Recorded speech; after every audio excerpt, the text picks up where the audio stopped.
अजित दादांनी उडी मारली विमानातून. अजित दादांनी विमानातून उडी मारली. कळलं का? अजित पवार साहेबांनी विमानातून उडी मारली. अजित दादा जिवंत आहे, मेले नाही. तुम्ही म्हणत असाल काय बैताळाने बोलून राहिला हा, काहीले वेळ गीट लागलं काय? हा, मग अजित दादा मेलेले तर कुठं आहे, काय आहे? त्याच्यासाठी पूर्ण व्हिडिओ बघायला लागेल हा, तेव्हा समजेल तुम्हाला की खरा बोलून राहिलो का खोटा बोलून राहिलो. बरोबर नाही काय? तर ह्या कारणामुळं अगोदर आपल्याला चालावं लागेल मुंबई पाशी. अजित दादा ज्या विमानात बसले त्याच्या संग किती जण बसले होते? 5 जण बसले होते की 6 जण बसले होते? माहित आहे तुम्हाला? माहित आहे काय? तुम्ही म्हणा 6 जण. ठीक आहे, 6 जण बसले.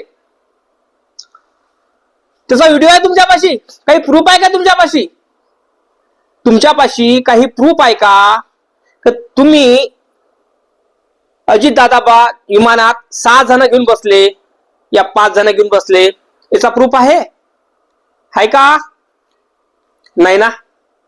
मग काय प्रूफ आहे आपल्यापाशी? खरीच अजित दादा विमानात बसले असेल का? हा, आणि हे प्रूफ आहे का आपल्यापाशी की अजित दादा हिरव्या रंगाच्या विमानात बसले की लाल रंगाच्या विमानात बसले? याचा प्रूफ आहे आपल्यापाशी? काही प्रूफ नाही. रोहित पवार साहेब प्रूफ मागण्यासाठी गेले.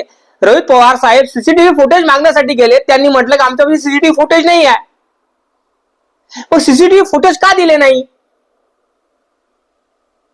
सीसीटीव्ही फुटेज का दिले नाही? अजित पवार साहेब ज्या विमानात बसताना जे विमानतळावरचे जे सीसीटीव्ही फुटेज असतात ते फुटेज का आले नाही? मग विचार करा, खरं अजित दादा विमानात बसले असेल का? आणि मला सांगा, अजित दादा विमानात बसले, जाऊ द्या, अजित दादा विमानात बसले त्याचा प्रूफ नाही आपल्यापाशी बरं, पण अजित दादा विमानात बसले. अजित दादा विमानात बसले तर तुम्हाला सांगा कोणाला ते म्हणत आहे कॉल आला होता अजित दादांना कॉल आला होता.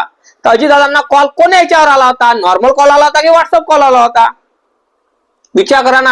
कारण जमिनीपासून आभाळापर्यंत विमान कितीतरी पट हवेत उडतो, म्हणजे दूर, म्हणजे साईज त्याची लंबाई किती असते, कितीतरी फूट असते ना, आकाशात उडतो ना.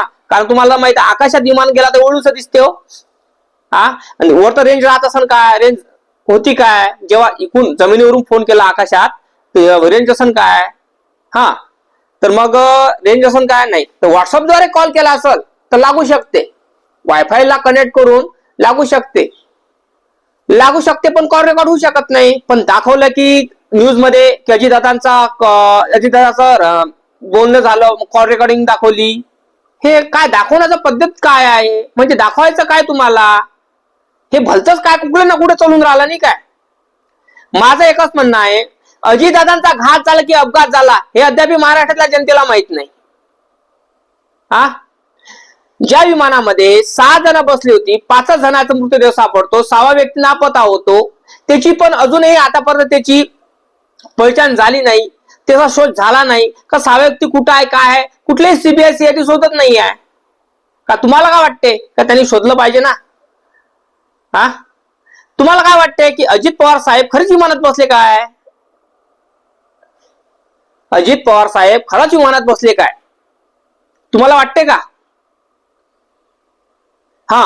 पण बारामतीमध्ये जे विमान कोसळलं त्याचे सीसीटीव्ही फुटेज आहे, व्हिडिओ आहे, सगळ्या गोष्टी आहे. पण मुंबईवरून जेव्हा अजित पवार साहेब आणि त्याची मित्रमंडळी विमानात बसतात त्याची व्हिडिओ आहे का आपल्याकडे? नाही. मग अजितदादा दुसऱ्या विमानात बसले असेल, त्यानं बसता दुसऱ्या विमानात बसले असेल, किंवा अजितदादाला कोणी ब्लॅकमेल केलं असेल, किंवा अजितदादाला कोणी त्यांना त्यांच्यावर अगोदर हल्ला झाला असेल. भरपूर काही मनात लय डाऊट आहे. महाराष्ट्रातल्या जनतेच्या मनात भरपूर डाऊट आहे की अजितदादा विमानात बसलेच नसेल तर, अजितदादा दुसऱ्या विमानात बसले असेल तर हे पण होऊ शकते. कारण तुम्हाला समजू शकते ना मी काय बोलून राहिलो ते. कारण कसं अजितदादा बसण्याचं प्रूफ नाही आहे. आता राहिलं बारामतीचं. बारामतीमध्ये जे विमान फुटलं, तिथे सगळे सीसीटीव्ही आहे. 5 जणांचा मृतदेह सापडला, 6 व्यक्ती सापडला नाही. मग आता असं आलं की जे ब्लॅक बॉक्स मध्ये काही आढळलं, काही माहिती झाली, काय झालं, ते ब्लॅक बॉक्स सापडला बा. तर आता काही दिवसानं मग महाराष्ट्राची जनता म्हणते का ब्लॅक बॉक्स मधून काहीतरी माहित पडन बा आपल्याला की अजितदादा खरंच होते काय, त्यांचं बोलणं झालं काय असं तसं. तर विचार करा तुम्ही, 15 दिवसानं 20 दिवसानं काय होतं, तो ब्लॅक बॉक्स खराब झाला, ब्लॅक बॉक्स जळला म्हणून असं माहिती होते. आता विचार करा, ब्लॅक बॉक्स हा विमानाच्या शेपटाकडे असतो हो, जळण काय तो नाही जळत ना. कारण ब्लॅक बॉक्स हा असा असतो, ऊन पाऊस हिवाळा तिच्यामध्ये तो खराब होते. जोपर्यंत त्याच्यावर ज्याच्यापेक्षा जास्त टेम्परेचर निर्माण होत नाही तोपर्यंत खराब होत नाही. आणि काय झालं की ब्लॅक बॉक्स जळला म्हणते, ब्लॅक बॉक्स जळला म्हणते. मग विचार करा तुम्ही, ब्लॅक बॉक्स जळला तर आता दुसरं असं आलं की महाराष्ट्रातल्या जनता विचारात पडली, खरंच ब्लॅक बॉक्स जळला का? अगोदर सांगत होते ब्लॅक बॉक्स मधून माहिती मिळणार, आता म्हणून जळला.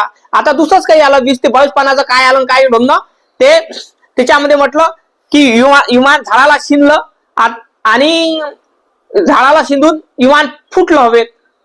ते काय आहे? विमान झाडाला शिंदलं, विमान फुटलं हवेत. काय वाटते तुम्हाला, खरं वाटते काय? कारण मी तिथली पाहणी केली, तिथला व्हिडिओ बघितले, सीसीटीव्ही फुटेज बघितले, ड्रोनचे व्हिडिओ बघितले, तिथं कुठले मोठं झाड दिसलं नाही हो. तुम्हाला माहित आहे की विमानतळाच्या बाजूने आजूबाजूने विमानं उडतात, तिथं कुठलंही झाड नाही आहे.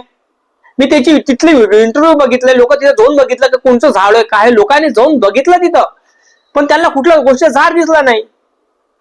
म्हणजे अजितदादा विमानात बसले याचा प्रूफ नाही आपल्याकडे, 6 बसले 5 माणसं बसले याचाही प्रूफ नाही आपल्याकडे, काही प्रूफ नाही आहे.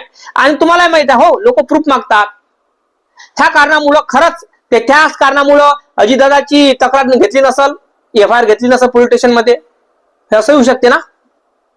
नक्की कमेंट करून सांगा, कारण तुमची कमेंट लय गरज आहे बरं, तुमच्या कमेंटची गरज लय आहे मला. आणि लाईक करत जा, कमेंट करून सांगत जा. म्हणजे काय होते की मला माहित पडते की नाही तुम्हाला, तुमच्या मनात डाऊट का आहे की तुम्ही तुमचे डाऊट क्लिअर केले का. कारण महाराष्ट्रातल्या जनतेच्या मनात डाऊट भरपूर आहे, कारण अजित पवार साहेबांना खूप प्रेम करतात महाराष्ट्रातली जनता, आणि करत पण आहे. कोणकोणचे महाराष्ट्राच्या जनतेतले असे लोक आहे कबा ते म्हणत आहे की अजितदादा मेलेच नाही, जिवंत आहे.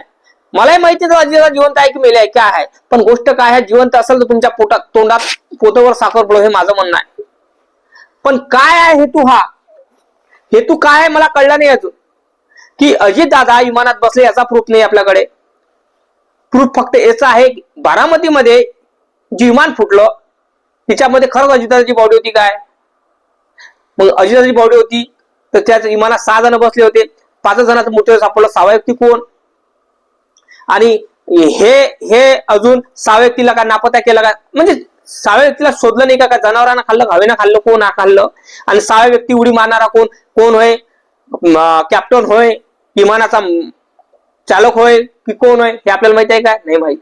त्या कारणामुळे दादा आपल्याला चौकशी करणं गरजेचे आहे. आणि तुम्हाला काय वाटते, खरंच अजितदादाचं विमानात निधन झालं आणि कोण्या पद्धतीचं झालं, त्यांचा घात झाला की अपघात झाला, नक्की कमेंट करून सांगा.